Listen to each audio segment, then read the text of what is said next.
قراوده مرحومك أويس علي بولاي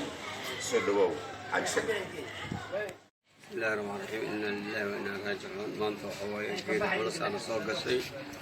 oo aad iyo aad maaragtay noogu beertay naxti noogu beertay kulligayna ilaahay waxaan ugu tuugeynaa Aweys Cali Boolaay oo ahay nin maaragtay oo maanta oo malaaqaynaas ahay malaaq aad u xeesanaas ahay malaaq Soomaaliyeed malaaqii wacaas ahay oo Muqdisho ahay maanta alxamdulillaah rabbil caalamiin ilaaha naga watay maantana waxaa iskugu yimideen intii malaaq intii oday dhaqameed ahayd intii mashhuur ahayd qaadirka waxaan ka baryeynaa kulligayna anagoo isku fiican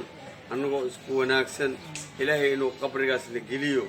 anagoo qalbigayna isku furan oo aan isxasdeynin oo aan isdhawaateynaynin ayaa ilaahay ka baryaa ummadda Soomaaliya oo dhan ilaahay naxariis allaha ugu dhigo maanta malaaqayna oo geeriyooday aad iyo aadan markino aan ugu daceyneynaa walaalaha maartay reer Muqdisho walaalaha banaadir qaas ahaan dadkii maanta waxa waaye asaliga ahay waaye waa dadkii asaliga ahay oo macruufka ahay oo taariikhda lahay maanta waxaa ka baxay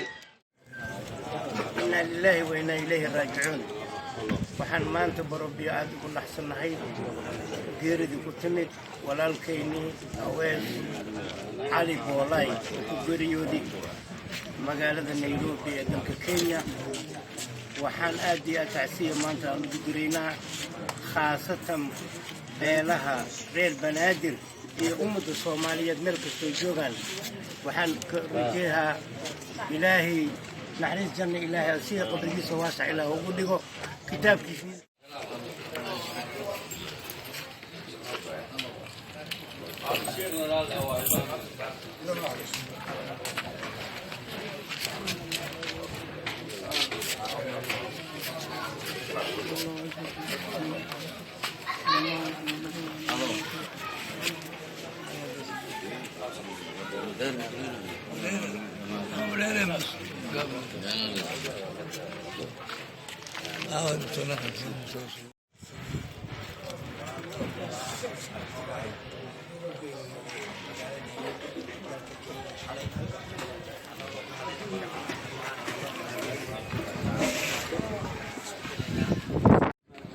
صبر إيمان إلهي الناس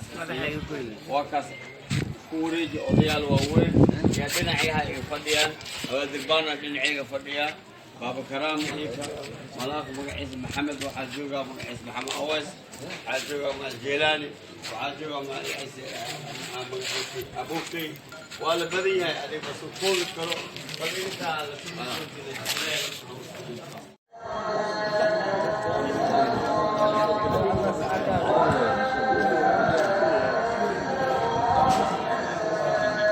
Yeah.